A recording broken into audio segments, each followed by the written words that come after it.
Okay guys, welcome back to the Jack of All Trades channel. Today we're going to be talking about the YN300 Mark III light. And is it possible to use these lights in a studio environment in a small room? So we'll take you through these steps. I'll take you through the remote control app and the different light levels and what you expect from these type of LED lights. So these are the ones I use. I use 3 of them, and I use a remote control, which is on my phone right here. And I'm going to adjust the levels, and I'll tell you what levels they are, and then you guys can judge for yourselves whether this lighting is good enough for what it's worth. You get 2 of these filters. You get one that's like a sunlight color, and then another one that's like white see-through. You get this little handle here, remote control, and a little flash mount thingy for your light if you want to put on a table. Anyway, that's the unboxing. So we'll get on to the actual meat of this video while you came to watch this. Quarter thread, just screws right on, very simple. And I took some soft material and put it over top of the lights as shown in the pictures, so to make the light softer.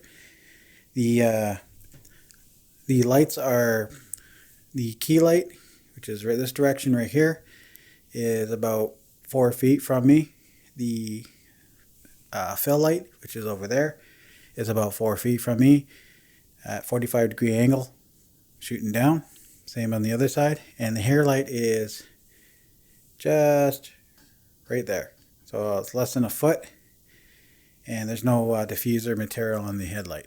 And then there's a light stand, a boom that runs over, and it just sits there. All these lights are remote control with the application, and I have it on my phone right here. So we're going to start by, these lights have already been set up prior the levels. I use the gray card to do the exposure, to bring my histogram from my monitor into the center, and then I just use that as a starting point because my flesh tones are different than other people's. And I flipped it around and did a white balance, and 500K came up on my Canon G30. So I got my levels set. As you see in the photograph, I showed you the aperture, the sensitivity I'm using, and the speed of the shutter. So you can go look at those if you want. I did a focus target to focus my eyeglasses. All the lights are off in the room except for these LED lights. So we're going to go to the first one. This is the key light. We'll turn it on and off. Okay. I'm going to take the fill light. That key light was at 100%. The fill light's at 30%. We're going to turn it on and off. And then our hair light's at 30%, which is our backlight, or the one that's directly above me. And you can see that fills in. So what we want to do is when we adjust these lights, you're going to want to look at your histogram. I've got zebra set at 70%. So I'm looking for zebra pattern to just fill the key light on this side. And then my fill light, I just want to fill in the shadows just enough so that you can see the details. Get rid of the hard shadow. And the hair light, I want to fill it so that this side of my shoulder matches this side. So we'll take you through the, we'll keep the key light at 100. I'll decrease it anyway just to show you what I can do. That's 90%. That's 80%. 70%. 60%. 50%. 40%. 30%. 20%. 10%. Totally off. You set that back up to 100. Now there's these lights have ambient, 2 different temperatures. I'm only using the white part of the light, the 5500 Kelvin. You can also turn on the other part. Let's go to the fill light. It's at 30%. I end up choosing 40%, But we'll start at 0, bring her all the way down. It's off. Now we'll increase it 10%, 20%, 30%, 40%, 50%, 60%, 70%, 80%, 90%, and 100. We're going to take that down to 40. There, I like that. 40% gives me a nice shadow on this side of my face, and the key light's at 100%. Now remember the hair light? It's above my head. I'm going to boom. Some people have it behind them, but it highlights my hair, my shoulders, and around my outside edges of my face. So we'll click on it. We'll turn it on and off. So there you see how much detail gets lost without the hair light, or they call it the backlight. Now 30% is too hot for me because I have zebras showing on this side of my shoulder, and I have no zebras on this side. So I want to adjust the light to match this side. But I want to still be able to see my hair. So we'll take it down to 0. Okay, so it's off. And we'll increase it up to 100, and then we'll bring it back down to where I like it. So that's 10%. That's 20%. 30%. It's already too hot, but anyway, we'll go higher. 40%. 50%. 60%. 70%. 80%. 90%.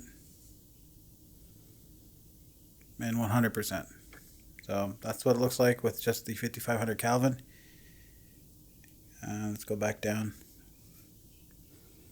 Take it back down to 0, and then I'll adjust that. Now I'm looking at this shoulder here, and my zebras on the camera, and I'm bringing it up. So just looking at my monitor. There, the zebras just start to show. That's 70% zebras. So I just want to back it off. Perfect right there. So that's 20%. So 18 is actually perfect. Now the top light's at 18. The fill light is at 40%. And the key light, which is over here, is at 100%. And we'll show you the pictures of the studio right now. I'll take a look. I already took the pictures for you guys. So I'll pull them up on the phone.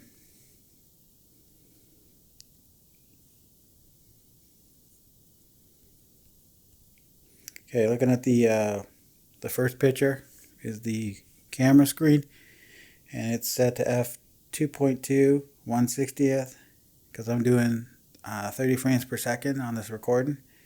It's half the it's called a 180 degree shutter, and the decibel sensitivity is 4 decibels. The camcorders do decibelity sensitivity different. Canon cameras will do it in ISO.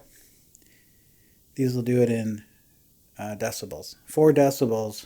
This thing can go up to 16 before you start seeing any pixelation in the if you increase the sensitivity of the camcorder. So this is absolutely 0. There should be no grain at all on this picture. So 2.2.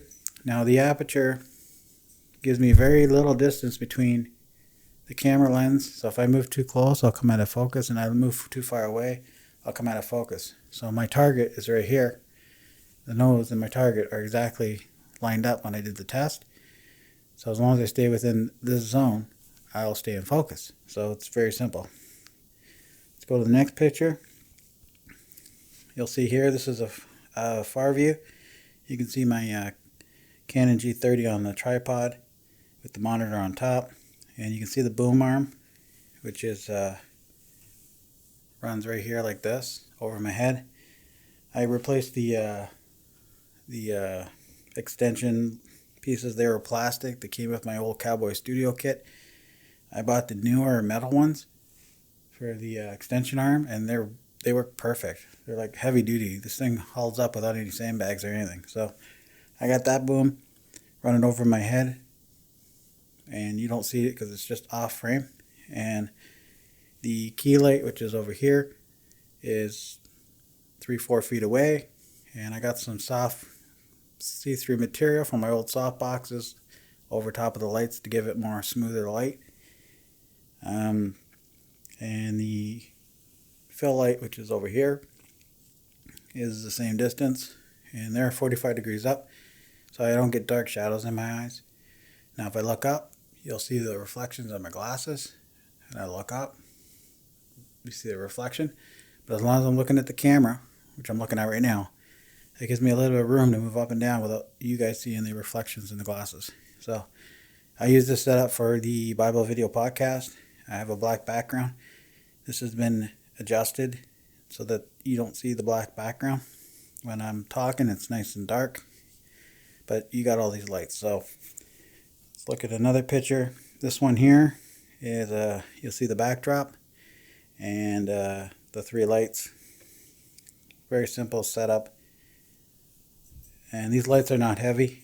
And this is a side view. And this is the application that I'm using to adjust the lights. So I hope you guys enjoyed this video. If you're looking to buy the YN300 Mark III, these lights are $80 to $100 each. And then you got to buy the AC power adapters, which are like $20-$30 each. So I got 3 lights, 3 adapters, and the light stands. You can buy them cheap too. I got mine in a kit for a Cowboy Studio softbox kit. I've retired all my softboxes with the bulb lights because they're just too bulky. So these things are so much easier to set up. I can take these with me on the road too. But anyway, thank you for watching Jack of All Trades. Please subscribe, leave a comment, and look for more wonderful videos to come. Have a good day.